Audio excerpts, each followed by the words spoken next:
도전 GPD. 네, 안녕하세요 여러분. 오늘은 단기 합격 계획을 세우는 방법에 대해서 좀 말씀드리려고 해요. 단기 합격 플랜이죠. 어떤 시험을 보든지 여러분들 가장 먼저 해야 될 것이 계획 세우는 것부터 시작이 됩니다. 자, 공인중개사도요.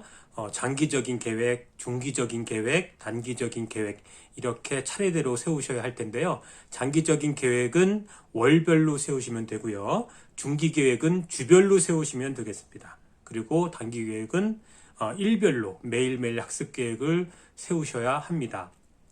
저는 기본적으로 지금 4개월로 여러분들께 플랜을 말씀드리려고 해요. 참고로 저는 100일 정도를 공부를 했거든요. 100일 정도를 공부를 했는데 100일도 뭐 한두 시간 공부해서 될 일은 아니고요. 저는 짧게 하는 대신에 시간은 충분히 투입을 했습니다. 일 끝나고 집에 와서 퇴근하고 집에 와서 저녁 먹고 바로 공부를 해서 새벽 한두 시까지 이렇게 충분한 시간을 공부를 했고요. 여러분들도 한 4개월 이상 이렇게 계획을 세워서 학습하시면 충분히 합격할 거라고 생각을 합니다. 물론 여러분들 그 장기간 공부하시는 분들도 저는 이렇게 추천드리고 싶어요. 처음부터 이렇게 차근차근 공부하실 생각하지 마시고요. 4개월 뒤에 시험이 있다고 생각하시고 계획은 똑같이 세우세요. 똑같이 세우시고 그것이 다 끝나면 그 다음에 다시 한번 반복을 하시든가 아니면 그 이후에 뭐 기본서라든가 또는 뭐 그런 핵심 사항이라든가 이런 걸 다시 점검하면서 이렇게 살을 붙여가는 식으로 공부하시면 좋을 것 같습니다. 그렇다면 자, 이렇게 하면 되는 거예요. 자, 1월 1일 날, 오늘이 만약에 1월 1일이다. 그렇다면 4개월 뒤 5월 1일에 시험이 있다고 생각하고 공부하시는 거예요. 그리고 나서 공부가 다 끝나면 4개월이 지나면 반드시 모의고사를 보셔야 합니다. 근데 모의고사를 보시면 50점이 안 나오는 과목이 나올 수도 있어요. 그렇다면 그 과목은 뭔가 학습이 잘못된 거예요. 또는 뭐 암기가 덜 될 수도 있죠. 학습은 충분히 되었지만 그런 경우에는 다시 한번 요약집을 확인하시고 또는 불안하시면 그때 기본서를 한번 정독을 하신다거나 또는 인강을 정주행하신다거나 이렇게 하시면 될 것 같습니다. 여러분들 반드시 아셔야 될 것이요. 이 시험은 수석을 뽑는 게 아니에요.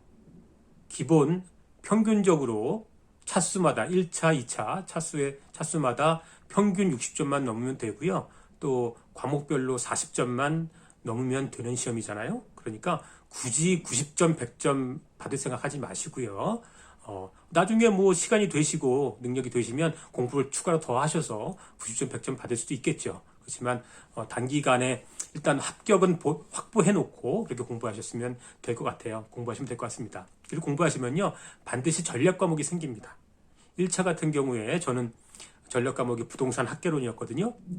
어떤 법을 전공하신 분들이나 법과 관련된 일을 하신 분들께서는 민법이나 공법 같이 또는 공시법이라든가 뭐 이런 것들이 더 쉽게 느껴지는 분들도 있어요. 그럼 그런 분들은 전략 과목을 그런 걸 하시면 되고요. 저는 1차에서는 부동산 학개론, 2차에서는 공인중개사법 이거를 전략 과목으로 세웠고요. 전략 과목은 80점 이상을 받겠다는 생각으로 목표로 공부하시면 되고요. 그리고 나머지 어려운 과목들이 있어요.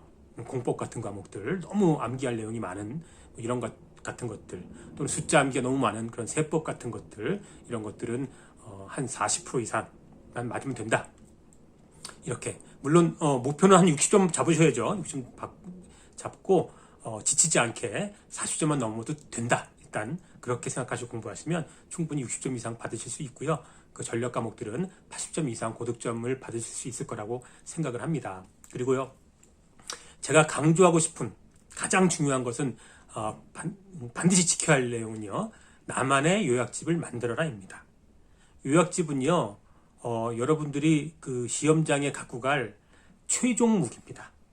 합격으로 인도해줄 가장 큰 무기고요, 나를 불합격에서 보호해줄 가장 큰 무기가 됩니다. 이 요약집은 반드시 내가 직접 만든 요약집이어야 합니다. 여러분들 공부하시다 보면 나중에 단권화라는 얘기를 많이 듣게 되실 거예요. 물론 출판사마다 단권화 또는 요약집 이런 식으로 나와요. 하지만 그런 것들 그렇게 심혈을 기울여 만든 거지만 내가 만든 게 아니기 때문에 내 눈에 잘 안 들어옵니다. 그렇기 때문에 여러분도 그거 믿지 마시고요. 꼭 반드시 내가 만든 요약집을 이용해서 활용해서 공부를 하셔야 된다고 꼭 생각하셔야 합니다. 그렇다면 그 요약집을 만드는 법이나 요약집 활용법 이런 것들은 다음 시간에 또 추가로 말씀드리도록 하겠습니다. 네, 여러분들 새로운 도전 응원하겠습니다. 네, 감사합니다. 구독과 좋아요, 알림 설정 꼭 부탁드립니다. 네, 여러분 화이팅!